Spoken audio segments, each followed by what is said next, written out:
She does the best she can with her looks.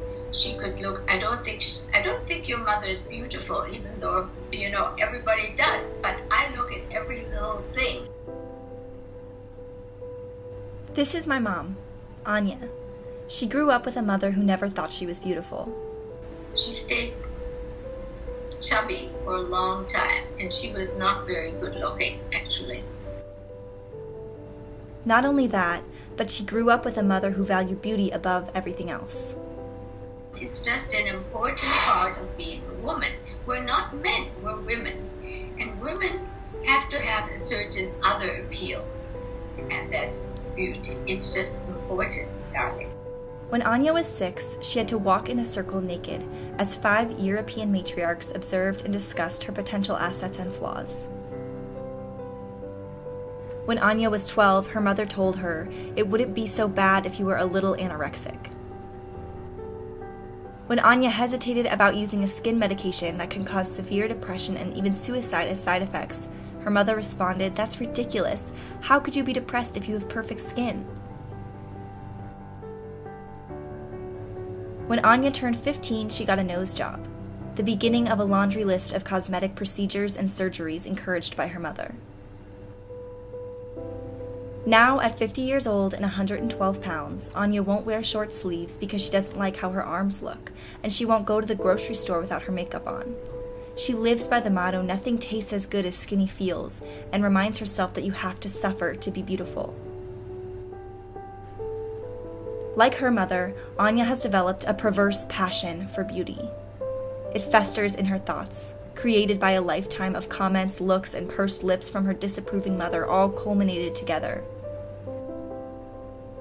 This obsession with living and breathing aesthetic perfection doesn't come from a place of insecurity or uncertainty.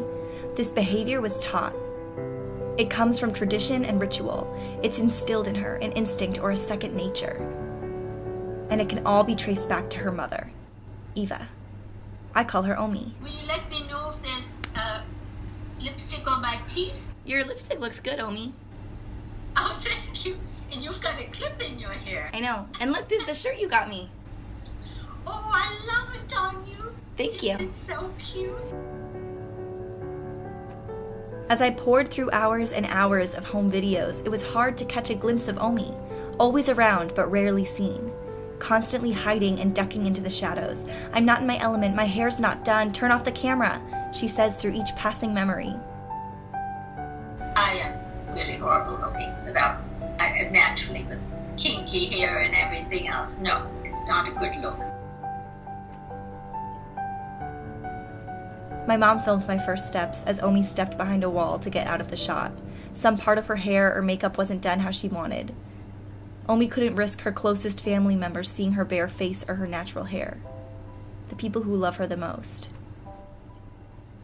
Oh, if I had a choice, I would look different. I would be tall and thin and have long legs and big eyes and just a different facial structure. I don't like there are lots of things I don't like. People tell me I'm attractive, and I always think they really don't know what I really look like, So I think they're just fooled because of all my camouflage. Constantly working towards an unattainable goal, never good enough, always room to improve. It's not about being pretty, it's about being the prettiest in the room. You don't own your flaws, you surgically remove them, or in a pinch, cover them up. But Eva didn't have the same happy life that I did. She has a different story, a tragic one. And it's the reason that my family is the way that it is. Omi was born to Jewish parents in Poland during World War II. Soon after Omi was born, the family ended up in a Jewish ghetto. And soon my mother died from the terrible conditions. And then I never saw my father again because he was murdered by the Nazis. He was shot into a grave. Omi was passed over the wall into the arms of her Aunt Esther, also called Oma. She did not look Jewish, so she could blend in with the Polish Christian people. Oma rescued her from the ghetto and after the war was able to raise Omi as her own daughter. Oma was a heroine. she really was a heroine. She was the bravest person I knew. She had tried to save her whole family, and the kind of risks she took. She had no fear of the Nazis. The Nazis would look at this beautiful young woman, and they would just, kind of look away from what she was trying to do. So she managed to save a lot of people. If she hadn't been pretty, she wouldn't have gotten away with things. An ugly girl would have never gotten away with the kind of risky behavior that she had. And she always said it was because she was good looking. Had she not looked like she did, she was convinced, and I think she was right, that she never would have made it. Oma used her beauty as a currency. It was more valuable to her than food or money, and when she brought up Omi as her daughter, she made sure to instill these ideals. And she always had this very strong feeling about how important it was. How it was just a whole different aspect of you that you could trade for other things. And already I was not beautiful. And so I didn't have that, and she really valued that.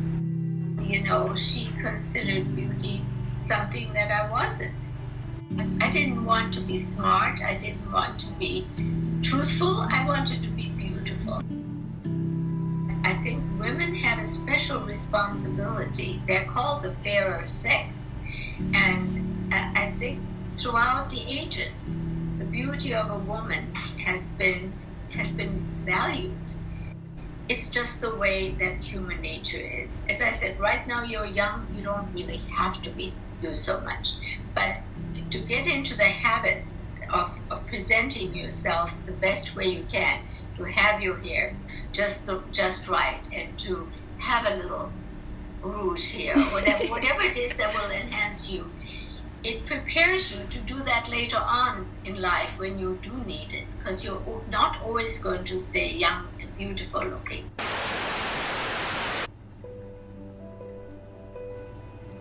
I had the happiest childhood you could imagine. I was loved by my parents and my siblings, and I had a safe, comfortable home to grow up in. But like my mom, I wasn't immune to the family fixation. When I was 8, I wore my first pair of heeled shoes, and they gave me blisters, but my mom reminded me that it's okay because pretty is supposed to hurt. When I was 13, Omi didn't let me leave the house for my red-eye flight until I put concealer on my imperfections. When I was 15, Omi called me and asked me if I ever considered getting a nose job. That was when I first figured out that I was supposed to hate my nose. When I was 16, I wrote a list of things I loathe about my appearance in my diary. Bad posture, crooked nose, tangly hair, fat, ugly, ugly, ugly. I didn't write it out like a to-do list, like goals to be accomplished. I wrote the list because I thought maybe if I got it all onto paper, I could finally get it out of my head. It didn't work. I wasn't born like this. Neither was my mom. I wasn't born ashamed of parts of myself that I can't control. I had to learn that things about me are revolting to the people around me.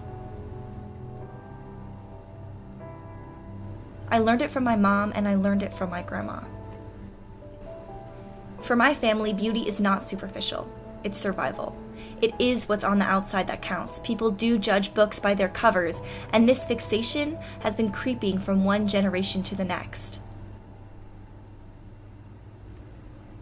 And then my last question is, are you happy?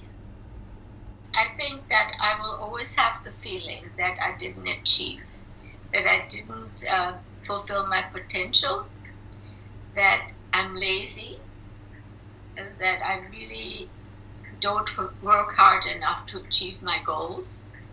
No, I'm not happy with the way I turned out. I will learn from Omi and from my mom. I will learn about strength and love and perseverance, but I won't accept all of their lessons. I won't hide from cameras and cover up my arms. I won't miss out on opportunities because my makeup isn't done yet or my hair isn't brushed. I will be proud of my Jewish nose just the way it came, and I will be happy. And I will have the opportunity to make all of these choices because Oma was blonde and beautiful.